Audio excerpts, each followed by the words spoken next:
ప్రభుని రక్షకుడైన యేసు ప్రభు నామంలో అందరికి వందనాలు చెల్లిస్తున్నాను. అందరూ క్షేమంగా ఉన్నారా? మీరంతా కూడా క్షేమంగా ఉండాలని ప్రార్థిస్తున్నాము. వర్షాల్లో ఇబ్బందులు పడుచున్న వారి కొరకు ప్రార్థిస్తున్నాము. అలాగే దేవుని దయ వలన ఈరోజు వర్షాలు తగ్గిపోయినాయి. చక్కగా మా ప్రాంతాల్లో ఎండ వస్తుంది. మరి మీ దగ్గర కూడా ఎండ రావాలని ప్రార్థిస్తున్నాము. మరి వర్షాలకు చాలా మంది ఇండ్లు మునిగిపోయినాయి. అలాగే వారి ఇండ్లలోకి నీళ్లు వచ్చేసి మంచాలు కూడా పైకి వేసిన సందర్భాలు ఉన్నాయి. మనం వార్తల్లో చూస్తున్నప్పుడు ఎంతో భయంకరంగా ఉన్నది. కనుక వారందరి కొరకు మనం ప్రార్థిస్తున్నాం. ప్రతిరోజు దేవుడు మన ప్రార్థనలు విన్నాడు. ఎందుకంటే నీతిమంతుల ప్రార్థన ఆయన తప్పకుండా ఉంటాడు. ఆయన యొక్క కృప ఎలా ఉంటుందంటే ఎటు నుంచి కూడా మనకి ఏ విధమైన సహాయం కావాలన్నా ప్రార్థనలో ఉన్నప్పుడు ఆయన ఖచ్చితంగా సహాయం చేయగల దేవుడని నిరూపించుకున్నారు. ఆయన మహిమను చాటుకున్నారు. చాలా ప్రాంతాల్లో వర్షం ఆగిపోయింది. అలాగే ఇంకా వర్షాలు పడుతున్న మరి ఏరియాలో ఇంకా తుఫాను ఉందని చెప్తున్నారు. అక్కడ కొరకు కూడా మనం ప్రార్థిద్దాము. బలంతో ప్రార్థించినప్పుడు దేవుడు తప్పకుండా సహాయం చేస్తాడు. ఎందుకంటే ఆయన కృప లేనిదే, ఆయన ఒక దయ లేనిదే మనం ఈ లోకంలో జీవించలేము. అన్ని విధాలుగా ఆయన కృప మనకు తోడు ఉండబట్టే ఆయన మనల్ని కాపాడుతూ ఉన్నాడు. మరి ఆయన కృపకు పాత్రలు అవ్వాలంటే మనం ప్రతిరోజు కూడా ఈ విధంగా దేవుని సన్నిధిలో కొంత సమయాన్ని గడపాలి. అలాగే కూర్చోవాలి.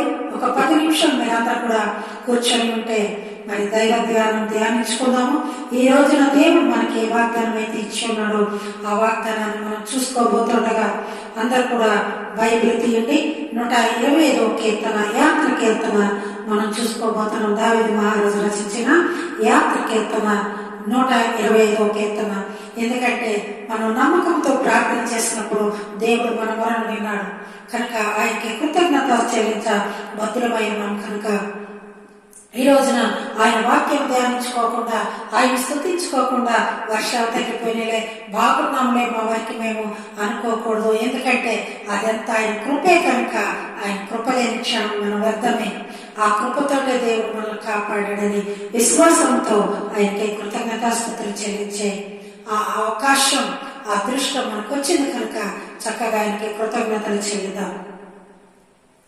దయచేసి 125వ కీర్తన అందరూ కూడా తీసి పెట్టుకోండి. ప్రభుని స్తుతించి ఆ తర్వాత వాక్య భాగంలోకి వెళ్దాం. చాలా మంది కూడా వ్యర్థమైన వాటి కోసం సెల్లులు ఉపయోగిస్తూ ఉంటారు. వాటి కొరకు లైకులు కొట్టడం, మరి సబ్స్క్రైబ్ చేసుకోవటం, ఇవన్నీ చేస్తూ ఉంటారు. ప్రియమైన దేవుని బిడ్డలారా, దేవుని మాటలు వినేదానికి సబ్స్క్రైబ్ చేసుకోండి. ఒక 10 నిమిషాలు కనుక మా నోట దేవుడు మీ కొరకు ఏ వార్తలను పంపిస్తున్నాడో అది చూసుకోవాలంటే, మీరు వినాలంటే ఖచ్చితంగా సబ్స్క్రైబ్ చేసుకుంటే మీరు ఎక్కడున్నా కూడా ఆ ఒక 10 నిమిషాలు వాక్యాలు వినే అవకాశం దేవుడు మనకి ఆ ఫెసిలిటీ కల్పించడానికి ఆ విధంగా మనం దేవుని కృపను వాడుకోవాలి. నీ కృపలే నీ క్షణము, నీ దయలే నీ క్షణము, నేను ఊహించలేను యేసయ్యా. నీ కృపలే నీ క్షణము, నీ దయలే నీ క్షణము, నేను ఊహించలేను యేసయ్యా. యేసయ్యా నీ కృప నాకు చాలయా. నీ కృప లేనిది నీ బ్రతుకలేనయా. యేసయ్యా నీ కృప నాకు చాలయా. నీ కృప లేనిదే నేనుండలేనయ్యా. నీ కృప లేని క్షణము, నీ దయలే నీ క్షణము, నేను ఊహించలేను యేసయ్యా. ప్రేమ కలిగిన తండ్రి యేసయ్యా, నీ కృప లేకుండా మేము ఇంతవరకు జీవించలేదయ్యా. ఈ రోజు ఇక్కడ నిలబడి మీ వాక్యం మీద చదివే భాగ్యం మాకు ఇస్తున్నందుకు మీకే కృతజ్ఞతలు చెల్లించుకుంటూ, మీరు ఈ రోజున మా కోసం ఏ వాగ్దానం అయితే వెల్లడి చేయించున్నారు అది వింటున్న ప్రతి బిడ్డ హృదయంలో ఫలింపచేయమని యేసు ప్రభు వారి దివ్య నామములో అడిగి వేడుకుంటున్నాము తండ్రి. ఆమేన్. ఆమెను చెప్పారా? ఆమెను చెప్పిన బిడ్డలందరూ కూడా దేవుడు దీవించి ఆశీర్వదించుగాక. రండి 125వ యాత్ర కీర్తన చదువుకుందాం. యెహోవా యందు నమ్మిక ఉంచువారు కదలక నిత్యము నిలిచును సియోను కొండ వలె ఉంది. సియోను కొండ చాలా స్ట్రాంగ్ గా ఉంటుంది. ఆ సియోను కొండ మీద కదలక నిత్యము ఎప్పుడు మనం ఎంత వాన వచ్చినా, ఎంత తుఫాను వచ్చినా, ఎంత అలజడులు లేగినా, లేకపోతే ఎవరైనా చంపడానికి వచ్చినా కూడా ఆ సియోను కొండ మీద కదలక కూర్చొని అదృష్టం అనిపిస్తాడు దేవుడు. ఎప్పుడు నీవు మారి నీవు దేవుని బిడ్డ అనిపించుకుని ఆయన జీవ గ్రంథంలో నీ పేరు ఉన్నప్పుడు అప్పుడు నువ్వు సియోను కొండ మీదకి వెళ్తావు. లేకపోతే నీకై నీవు నడుచుకుంటూ వెళ్ళలేవు. నీకు ఆ శక్తి దేవుడు ఇవ్వలేవు. నీ వెళ్ళాలంటే ముందుగా ఆయన అంగీకరించాలి. ఆ సియోను కొండ మీద కదలక నిత్యం జీవించాలి అని నీవు అనుకుంటే ముందుగా యెహోవా యందు నమ్మిక ఉంచు. నమ్మిక ఉంచకపోతే నీవేదైనా జరగదు. అందుకని చెప్తున్నమాట, యెరూషలేము చుట్టూ పర్వతములు ఉంటాయి. ఆ యెరూషలేము చుట్టూ పర్వతములు ఉంటాయంట, కొండలు. నిత్యము తన ప్రజల చుట్టూ ఉన్నాయి. యెరూషలేము చుట్టూ కొండలు ఉండి ఏ విధంగా రక్షిస్తున్నాయో యెరూషలేముని, అలాగే ఇది మొదలుకొని నిత్యం తన ప్రజల చుట్టూ ఉంటాయంట. ఇదే మొదలుకొని, ఎప్పుడు మొదలుకొని నీవు నిజంగా దేవుని అంగీకరించి నమ్మిక ఇచ్చి సియోను కొండ మీద ఉన్నట్లయితే మరి యెరూషలేము చుట్టూ పర్వతములు, కొండలు ఉన్నట్టు. ఆ పర్వతములకు ఒకవేళ తొలగినా కూడా దేవుడు నిన్ను రక్షించేదానికి ఆ మధ్యలో ఉంచుతాడట. పర్వతములు తొలగిన, మెట్టలు గతి తప్పిన, ఎగసి పడే అలలతో కడలే గర్జించిన. పర్వతములు తొలగిన, మెట్టలు గతి తప్పిన, ఎగసి పడే అలలతో కడలే గర్జించిన. మరణపు ఛాయలే దరి చేరనీయక, మరణపు ఛాయలే దరి చేరనీయక, కౌగిట దాచిన నీ ప్రేమ మధుర ప్రేమా, ప్రేమా, ప్రేమా,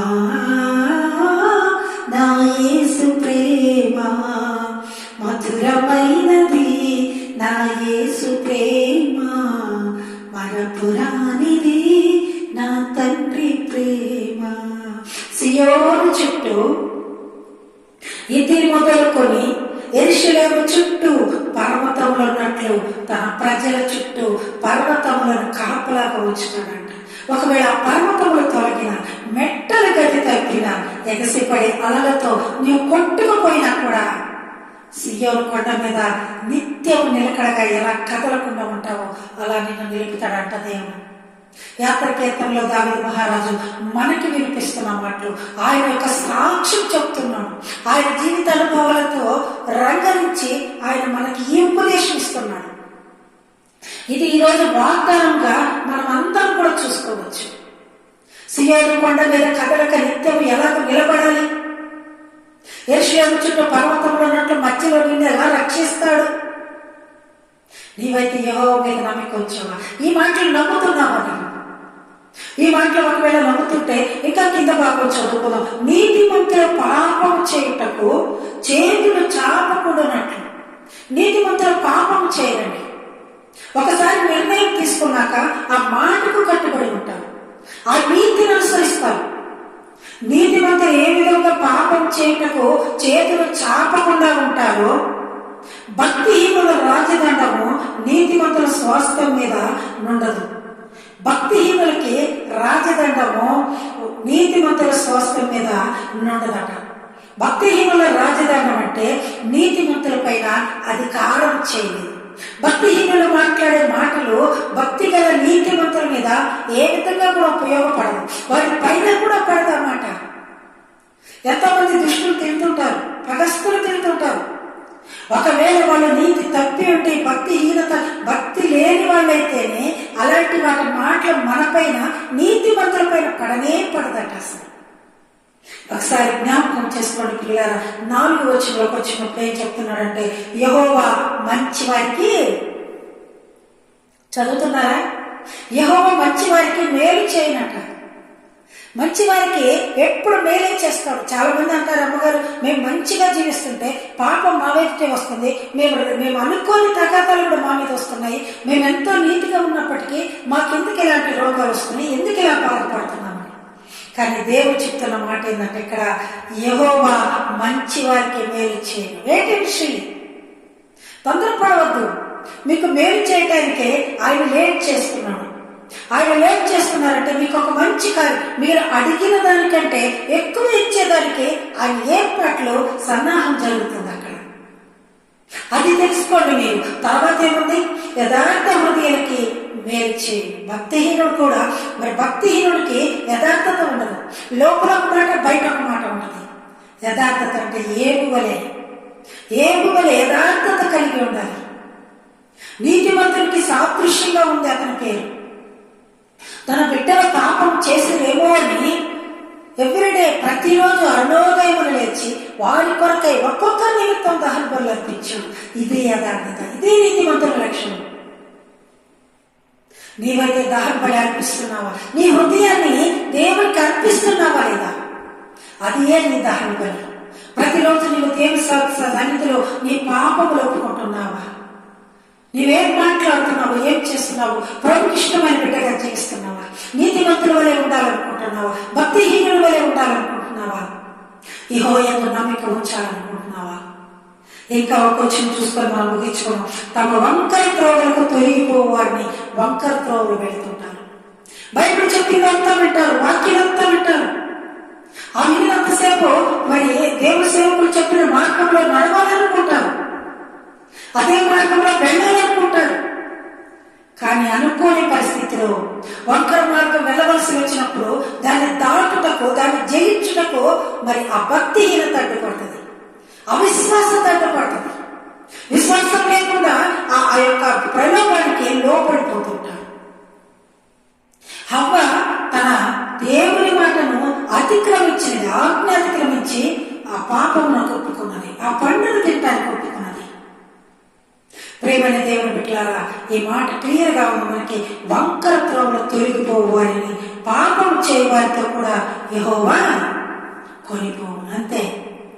వంకర త్రోవలు చేస్తున్న పనులు ఏ విధంగా వారు త్రోవ తప్పు తిరుగుతున్నారు, పాపం చేయవారితో కూడా అది. నీవు త్రోవే తప్పు నన్ను లేకపోకూడదు.